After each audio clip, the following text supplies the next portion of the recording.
Oh, jadi setelah dia menjadi korban bullying Iya, karena tidak bisa membalas ini, akhirnya dia menjadi pembuli. iya, itu yang Wah, banyak. masya Allah. Yang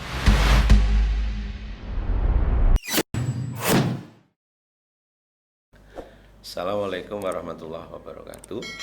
Waalaikumsalam warahmatullahi wabarakatuh. Selamat pagi, sejahtera untuk kita semua. Om Swastiastu, salam kebajikan. Sahabat guru, sahabat PGRI yang saya hormati, hari ini YouTube PGRI Jember atau channel YouTube PGRI Jember akan memberikan informasi terkait persoalan-persoalan yang banyak sementara ini terjadi di sekolah, ya. Persoalan-persoalan terkait proses penyelenggaraan pendidikan oleh sekolah, gitu ya. Kita tahu semua bahwa tujuan pendidikan nasional itu jelas, yang paling mendasar adalah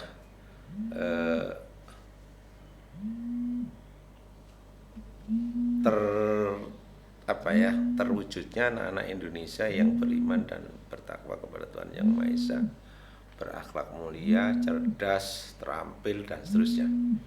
Jadi kalau melihat tujuan pendidikan nasional seperti itu, ya kita berharaplah apa yang sudah dirancang, apa yang sudah disiapkan oleh pemerintah pada saat itu, tentunya ini masih baik, ini masih relevan untuk dicapai secara bersama-sama. Dalam rangka mencapai tujuan pendidikan yang seperti itulah, ternyata tidak ideal seperti yang kita harapkan. Anak-anak kita di sekolah, baik mulai di pendidikan dasar maupun di pendidikan menengah, ada hal-hal penyimpangan perilaku, ya. Sehingga dengan penyimpangan perilaku ini, antisipasinya adalah di sekolah itu ada guru bimbingan dan konseling, ya. Inilah yang bertugas insya Allah mengembalikan anak kepada relnya, on the track, ya, kepada aturan, dan mereka akan dibimbing maksimal dalam rangka pengembangan potensi dirinya. Hari ini hadir di YouTube PGRI Jember tidak asing bagi kita. Beliau adalah Dr. Anda Titin Suwastina, MSI MM. Beliau adalah guru bimbingan konseling di SMA Negeri 3 Jember, ya. Dan perlu diketahui juga, beliau dipercaya oleh kelompok MGBK untuk menjadi ketua untuk MGBK di Kabupaten Jember. Jadi saya hadirkan narasumber yang cukup kompeten, cukup berpengalaman. Mudah-mudahan ini mencerahkan kita semua dalam rangka menganalisa kejadian-kejadian yang akhir-akhir ini terjadi di sekolah, bagaimana nanti cara mencegahnya, bagaimana cara menyelesaikan, sehingga anak-anak kita tercinta ini tidak sampai mereka drop out dari sekolah, ya, sehingga tetap anak-anak bisa meraih impiannya, meraih cita-citanya. Untuk itu saya sapa, beliau adalah Bu Titin. Selamat pagi Bu Titin. Selamat pagi. Ya, sehat ya? Alhamdulillah, Alhamdulillah sehat. Dan Iya. yang jelas diberi izin kan sama Pak Kepala Sekolah. Iya. Ya, Ini tadi sudah izin. sudah izin ya. Iya, sudah. Ya, karena sudah kita kesiaran ini, tentunya sepengetahuan dan seizin Kepala Sekolah, dan beliau adalah tentunya pegawai yang baik ini. Segala sesuatunya ya mesti izin kepada Kepala Sekolah. Oke Bu Titin, hari ini yang akan kita bahas adalah masalah perundungan, ya, atau ya yang identik dengan kekerasan di sekolah, gitu ya.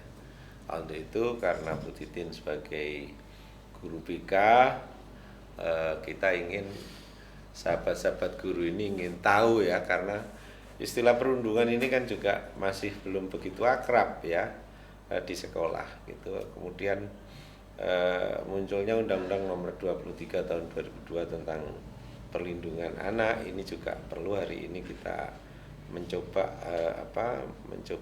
kita sedikit kita sampaikan.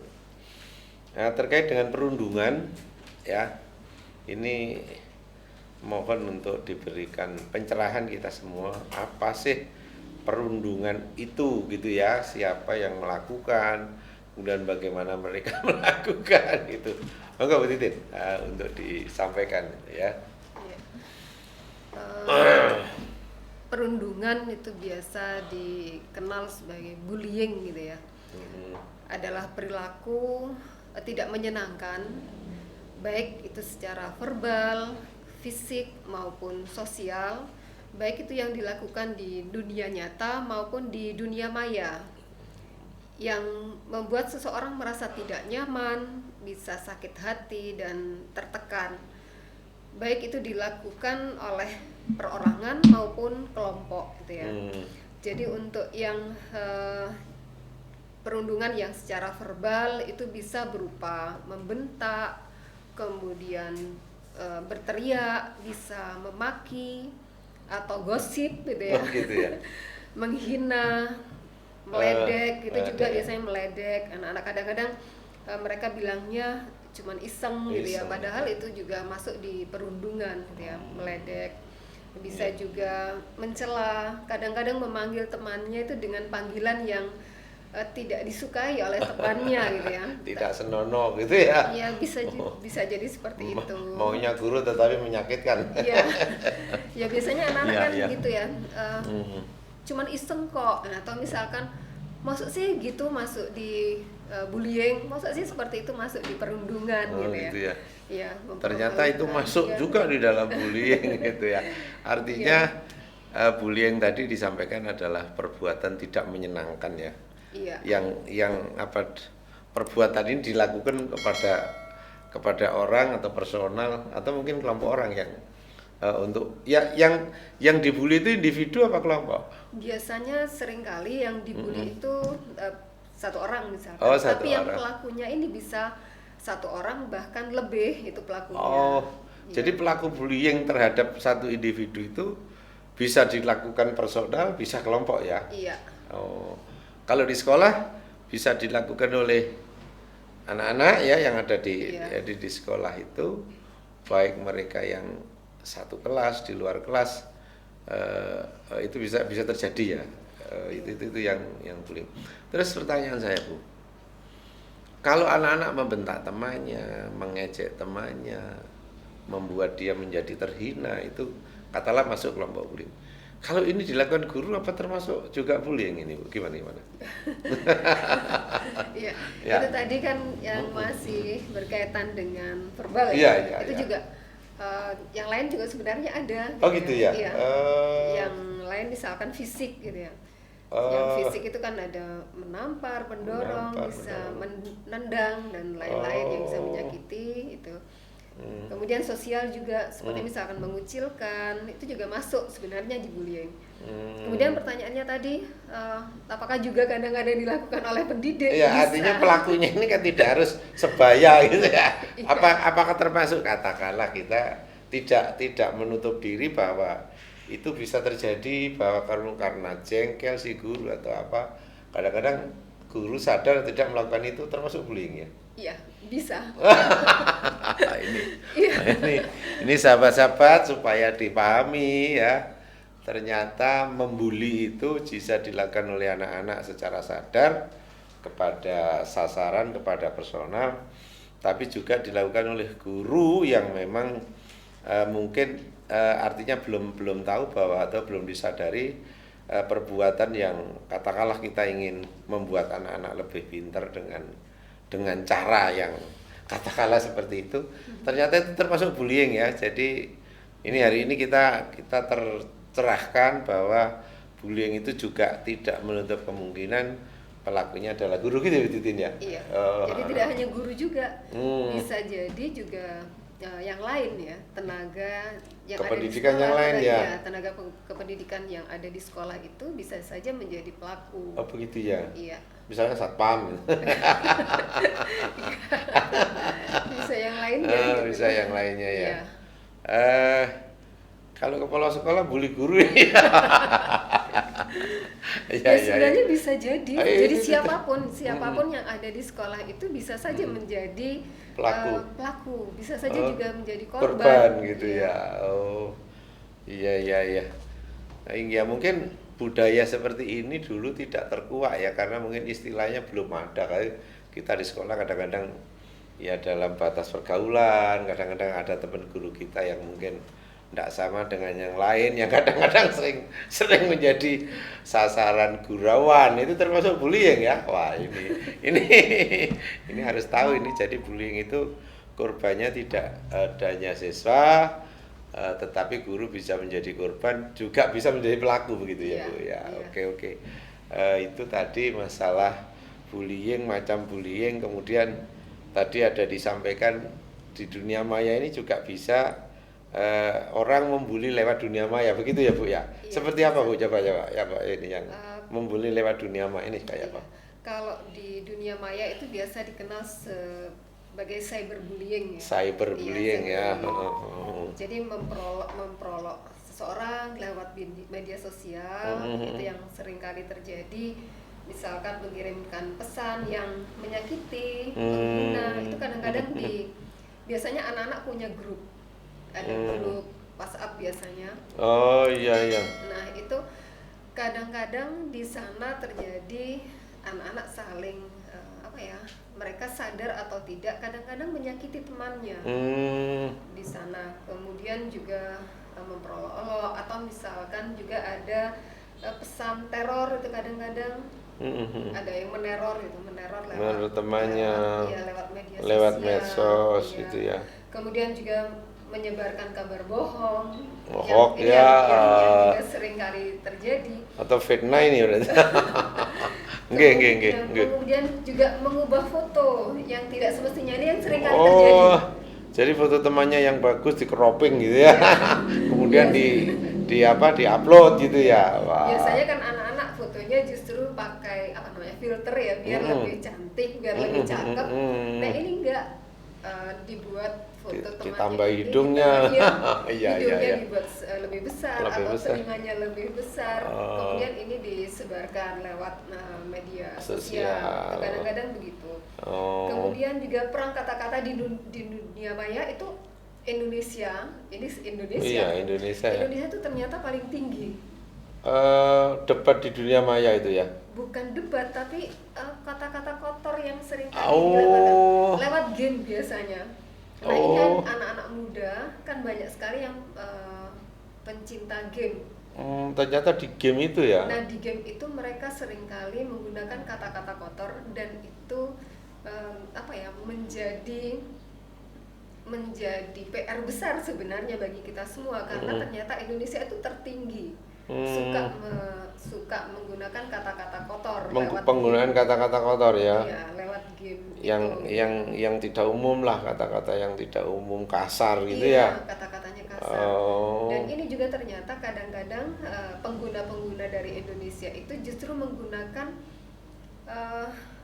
punya negara lain gitu loh. Ini juga akhirnya meresahkan negara lain juga ini. Artinya aplikasinya itu diambil dari negara lain ya. Bisa seperti itu. Tapi dipakai di Indonesia. Iya. Waduh. Nah ini jadi PR besar untuk kita semua ya. Jadi dunia maya juga perlu pencerahan juga ini ya. Kemudian juga pakai akun palsu, itu juga yang sering kali tidak bertanggung jawab ini. Iya. Nah Pak Pri akunnya sudah jelas apa gitu, tapi ada akun yang lain pakai namanya Pak Pri misalkan. Oh begitu ya. Nah kemudian di situ hal-hal yang negatif yang disampaikan. Jadinya orang kadang-kadang berpikirnya, loh kok Pak Pri yang aku tahu kan orangnya baik misalkan gitu. Mestinya juga yang disampaikan itu bagus-bagus. Tapi kok ini ada akun juga namanya Pak Pri, tapi kok yang jelek-jelek ya yang disampaikan di situ. Nah, berarti akunnya dihack ya? Bukan dihack, tapi memang menggunakan akun dipakai orang lain ya. Iya. Waduh, mengerikan bisa ya. saja seperti itu. Kemudian juga mengucilkan seseorang. Jadi misalkan ada orang yang sebenarnya dia baik atau tidak apa-apalah gitu, tapi dia dikucilkan, dibilang kalau misalkan oh jangan berteman dengan ini, dia nanti begini dia gitu ya, negatif. akhirnya semua suruh menjauhi gitu. Iya, Oh kadang-kadang ya ya, seperti itu yang termasuk pertama. bullying cyber ya, Iya, cyberbullying ya, cyberbullying. dan itu terbuka, semua orang bisa melakukan itu dan semua orang bisa menjadi korban. Iya, Ya karena saya membaca beberapa artikel itu bahwa dari kurang lebih penduduk Indonesia ini kan sekitar 280 juta. Ternyata yang 160 juta itu sudah menggunakan internet semua dan rata-rata mereka punya ponsel paling tidak 2 itu. Iya. Jadi ini luar biasa Indonesia memang. Oke, jadi bullying itu juga terjadi di dunia maya gitu ya. Tapi sudah sampaikan juga korbannya juga bisa orang dewasa, korbannya juga bisa anak-anak. Kemudian dampak psikologis Bu, orang-orang yang terbuli ini, orang-orang yang menjadi korban bullying ini kayak apa? Apakah ada dampak psikologisnya itu? Iya, pasti ya kalau dampak psikologis yang pertama kalau di anak-anak secara akademis ya, biasanya secara akademis nilainya akan turun biasanya, kemudian malas untuk belajar, sering bolos sekolah, kemudian tidak mau mengerjakan pekerjaan rumah, atau bahkan akhirnya dia tidak Berhenti, akhirnya drop out. berhenti sekolah karena dia jadi korban. Itu kalau yang secara akademis. Kemudian juga untuk yang sosial, ini biasanya dia akan menarik diri dari lingkungan Pergaulan sosial, ya. dari pergaulan, tidak percaya diri, kemudian yang biasanya dia ceria tidak lagi ceria lagi. biasanya begitu, kemudian pemalu, tidak mau misalkan pada saat dia sebelumnya misalkan dia diminta untuk mengerjakan sesuatu, dia biasanya maju, kemudian dia mengerjakan sesuatu dengan baik, itu endaklah Bu, misalkan enggak Pak, jangan saya, atau dia jadi rasa percaya dirinya menurun, harga dirinya menurun ya. Iya. Dan diwujudkan dengan penolakan untuk diberi tugas. Bahkan sampai drop out ya. Wah, ini kasihan sekali ini. Karena merasa tidak punya teman, itu yang sering kali Oh terjadi. ya. Bahkan yang mengerikan ya Bu ya, ya mudah-mudahan tidak ada kejadian lagi bahwa pembulian yang sampai dengan menggunakan kekerasan fisik yang mengakibatkan korbannya meninggal dan seterusnya. Ternyata juga memang luka fisik dan luka batin ini ya, meskipun kelihatannya sederhana, ternyata penyembuhan luka batin ini yang lebih lama jadi orang yang sakit hati itu kelihatan fisiknya sehat tapi ya, sakit gitu ya. Nah, terkait dengan kekerasan di sekolah yang ya katakanlah bullying sudah berlebihan sampai mengancam nyawa, ini tentunya menjadi keprihatinan kita bersama. Kira-kira ini menurut Bu Titin ya, apa sih yang harus kita lakukan ya dengan belajar dari pengalaman yang pernah terjadi di kita, bagaimana sekolah itu bisa mengantisipasi kejadian-kejadian yang katakanlah yang tidak terkirakan gitu ya. Tahu-tahu ada kejadian spontan, ada perkelahian, ada katakanlah yang seperti itu. Ini kira-kira apa Bu Titin yang harus dilakukan itu?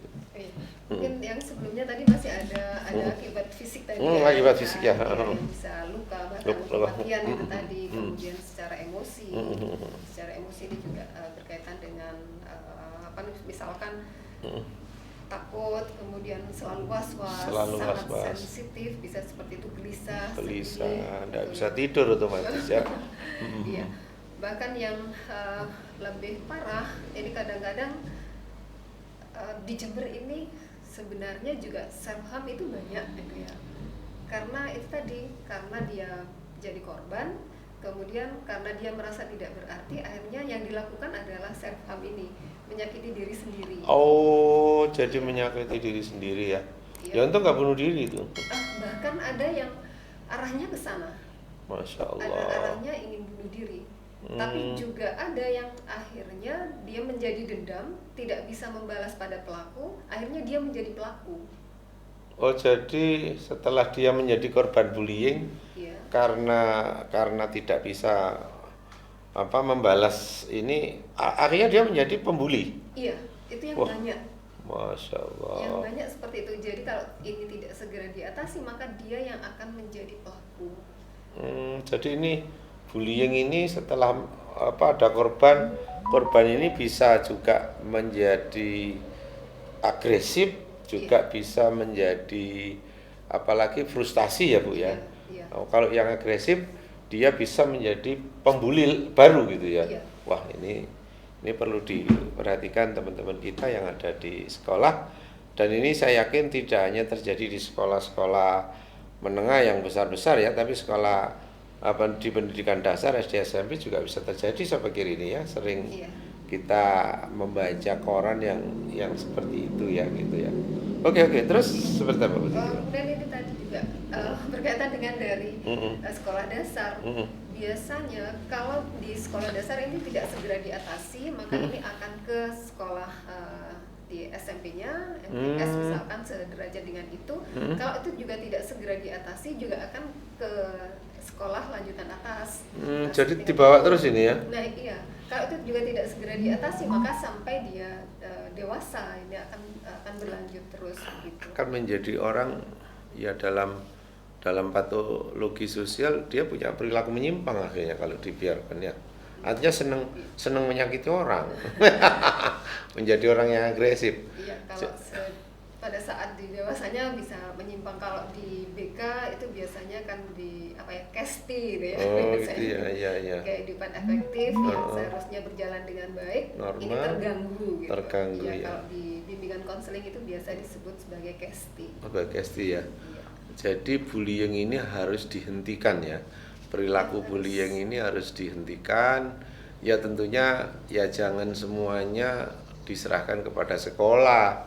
Karena anak-anak ini kan katakanlah dalam waktu 24 jam mungkin di sekolahnya 8 jam, 7 jam, lebih banyak di rumah ya. Berarti orang tua yang nanti mendengarkan video kita ini, menonton video kita ini ya juga berhati-hati kepada anak-anak yang di sekolah. Jangan percaya apa yang diceritakan anaknya, perlu dikonfirmasi ke sekolah sehingga orang tua ikut membantu ya. Karena saya yakin tidak ada satupun orang tua yang anaknya gagal di dalam kehidupannya gara-gara perilaku yang salah yang tidak segera dikembalikan normal, kan begitu ya Bu ya. Iya. Jadi kemudian terkait dengan Bu, apa sih yang bisa dilakukan sekolah? Apakah cukup efektif dengan cukup adanya guru BK 1 dibanding berapa? Seharusnya 1 banding 150 siswa. Jadi setiap satu konselor Iya. itu adalah 150 Siswa siswa. Seharusnya. Seharusnya idealnya lah. Tetapi yang terjadi tidak hari ini begitu. berapa sekarang? Tidak begitu ya. Tapi sekarang sudah lebih baik. Kalau sekarang sudah bisa 1 banding 250. Waduh, hampir overload ini namanya, hampir Iya. 2 kali lipat gitu ya. Ini juga perlu ya pengambil kebijakan khususnya pemerintah yang mengadakan guru. Ternyata guru BK hari ini juga masih kurang, masih banyak promosi ataupun mungkin juga perlu pemerataan manakala memang ada guru BK yang menumpuk di salah satu lembaga ya. Jadi idealnya 1 dibanding 50, 150. Ini artinya bisa tertangani dengan efektif dan efisien ya Bu ya. Iya. Tapi kenyataannya itu ya ternyata sampai 1 dibanding 250 ini juga menjadi persoalan, apalagi yang sekolah-sekolah yang muridnya ribuan ya. Kita melihat di SMK di Jember ini ada SMK 5, SMK 2, kalau swasta itu ada SMK PGRI 5, SMK PGRI 3 Tanggul. Ini muridnya juga ribuan yang saya yakin ini harus diperhatikan, benar-benar diperhatikan adanya BK gitu ya, sehingga betul-betul sangat membantu sekolah untuk mengatasi persoalan-persoalan yang dihadapi oleh anak-anak. Ini termasuk kebijakannya ya Bu Tin ya. Kemudian yang berikutnya adalah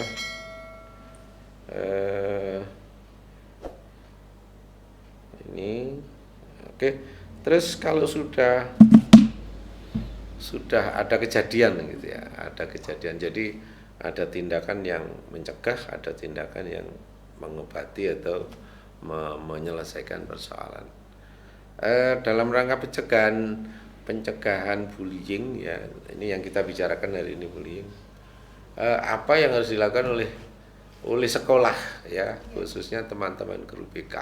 Apa ini yang harus sekolah untuk mengantisipasi supaya bisa mendeteksi secara dini perbuatan-perbuatan anak-anak yang mengarah kepada perbuatan bullying atau perundungan atau kekerasan, Bu. Ya apa ini?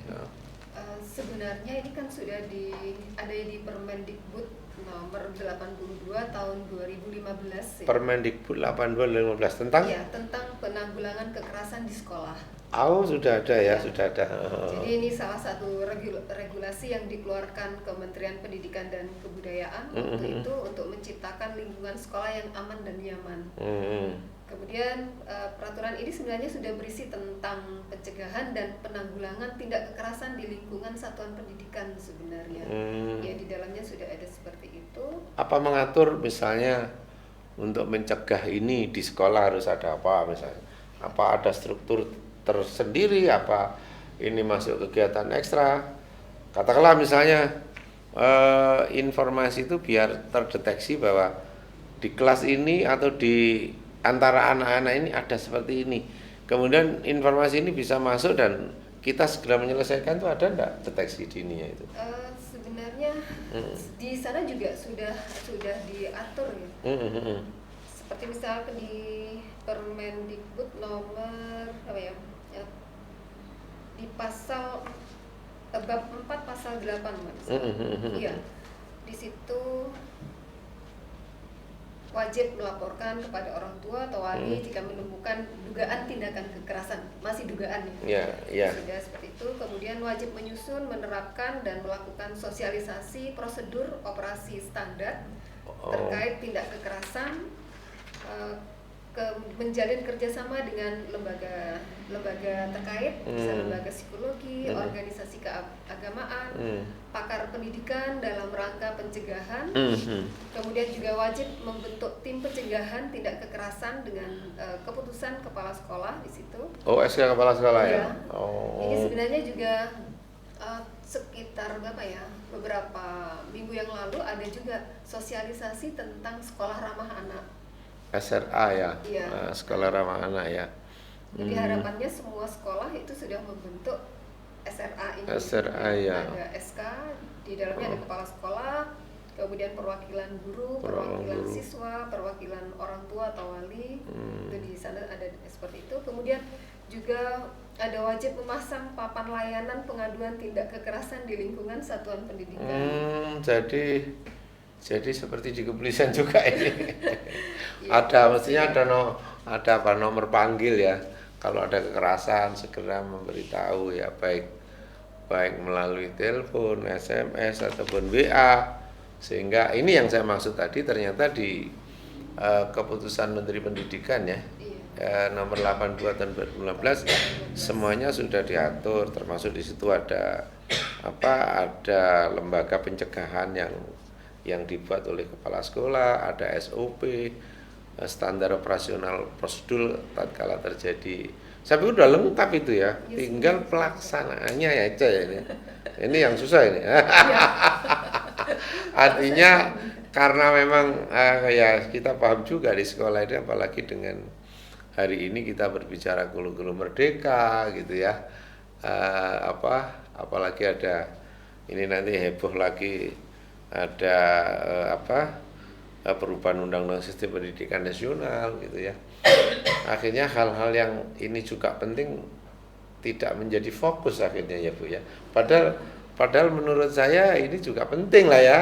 Tapi saya menyadari juga keluhan dari teman-teman kepala sekolah ini sudah luar biasa overload tugasnya di sekolah gitu ya. Nah ini saya pikir Pak Menteri sudah memberikan perangkat hukumnya terkait dengan bagaimana mencegah bullying ya. Hanya saja bagaimana Permendikbud nomor 18 tahun 2015 ini ya segera kita kembali nih ya.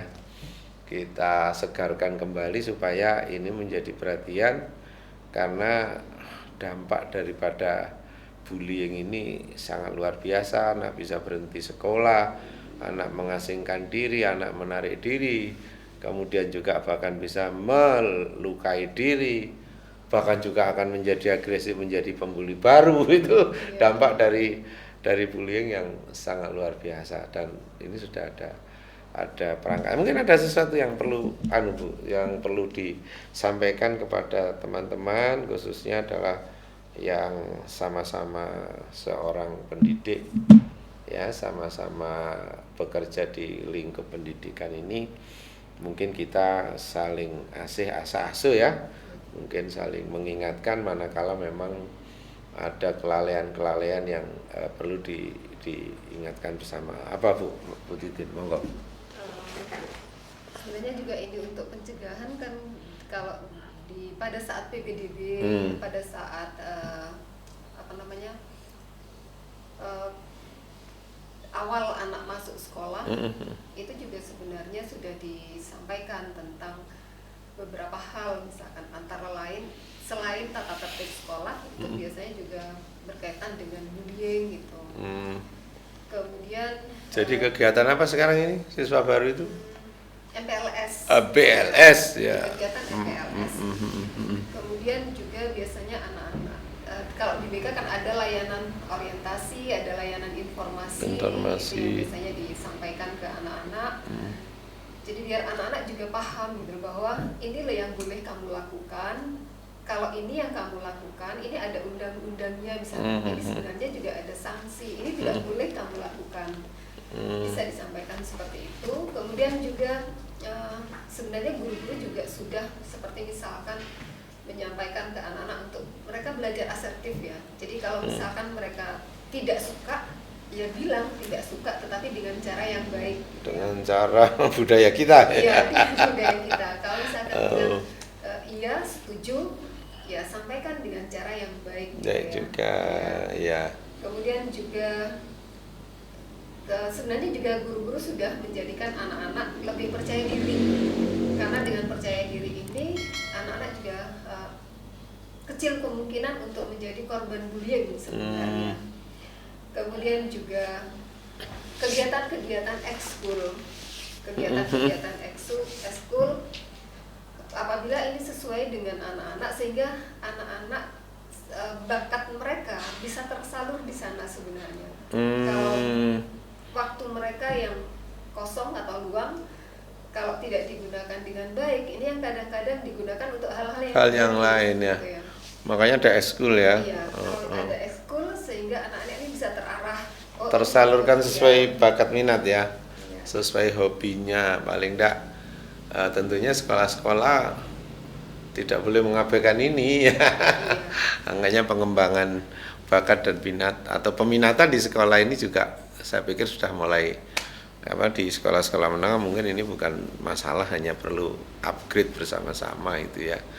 Jadi yang jelas pesannya Bu Titin selaku guru BK udah jelas, dari semua forum gunakan menginformasikan, termasuk MPSL itu terkait masa orientasi. Kemudian ada informasi disampaikan di sana bagaimana kalau kamu berbuat begini dan begitu lah, tinggal ini memang setiap ini menjadi sebuah aturan, bagaimana aturan itu dilaksanakan secara konsisten ya.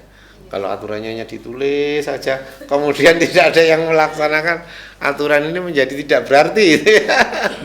Ya, saya pikir ini satu lagi. Monggo. Pendampingan untuk korban itu ya. Oh, jadi korban bully ya. Iya. Tadi yang lupa Bu, ini penting juga dan sering kita mendengar, apakah masuk bullying ya, pencabulan katakanlah hal-hal yang terkait dengan kekerasan seksual.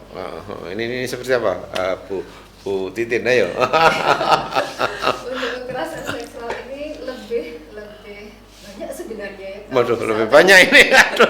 Kalau dikupas bersamaan dengan bullying Kurang lah. Iya. Harus waktu khusus ya. Iya, Oke. harus waktu khusus Jadi untuk kekerasan seksual. oke, jadi di sini kita ingatkan saja ternyata tidak hanya bullying fisik, termasuk emosi, termasuk ya yang lain-lain ya. Jadi bullying sosial dia dijauhkan, bullying fisik termasuk kekerasan fisik, kekerasan psikis gitu ya. Ini adalah bullying-bullying yang terjadi di sekolah. Tadi sudah dibahas oleh kita semua, oleh Bu Titin, oleh narasumber kita, harus apa yang kita lakukan. Tadi sudah semuanya jelas. Dan tentang kekerasan seksual, ini juga nanti akan ada waktu tersendiri kita bahas, supaya ini juga menjadi perhatian kita bersama, kasus-kasus kekerasan seksual yang muncul akhir-akhir ini ya, supaya mendapat perhatian kita bersama, dan kita sebagai seorang pendidik tentunya selama kita menjadi didik bertanggung jawab gitu untuk mengantarkan anak-anak kita menjadi anak-anak yang tentunya bahagia, yang patuh asas, patuh aturan, sehingga tentunya di kehidupannya nanti kelak mereka benar-benar menjadi orang yang kita harapkan. Saya pikir begitu. Mungkin ada closing, Bu, sebelum kita akhiri. Ya. Kita sebagai pendidik, mungkin bagi kita itu sudah banyak yang kita lakukan, tapi kadang-kadang juga ada beberapa hal yang masih terlupakan gitu ya. Dan kita juga perlu tahu bahwa semua anak itu adalah unik dan mereka juga berhak bahagia. Kemudian juga mereka spesial, mereka juga berhak untuk mendapatkan kesuksesan di masa yang akan datang. Jadi mereka juga butuh kita sebagai motivator, sebagai contoh, sebagai teladan bagi mereka. Kemudian juga mereka juga butuh dilindungi. Saya kira itu. Terima kasih Bu Titin. Jadi pesan akhirnya beliau luar biasa, bagaimana anak-anak kita ini ya mencapai apa yang mereka inginkan, tentunya kehidupan yang bahagia. Untuk itu pendampingan dari kita sebagai seorang guru. Jadi peran guru sebagai motivator ya peran guru ya sebagai coaching ya, sekarang harus membimbing, harus mengarahkan, harus menuntun. Ini ya tentunya dengan prinsip kasih sayang ya, karena selama kasih sayang ini menjadi dasar kita berkomunikasi dengan anak-anak, saya yakin lambat laun pendidikan kita akan semakin baik. Sebagai itu terima kasih kepada narasumber kita Bu Dr. Anda Titin Swastina MMM yang telah bersama-sama channel YouTube PGRI Jember. Mudah-mudahan ini bisa menginspirasi kepada teman-teman guru, sahabat guru dimanapun berada, termasuk juga mungkin masyarakat wali murid ya. Ini harus menjabat perhatian kita bersama, sehingga kejadian-kejadian pembulian itu bisa kita cegah sedini mungkin. Terima kasih. Saya akhiri. Selamat siang. Assalamualaikum warahmatullahi wabarakatuh.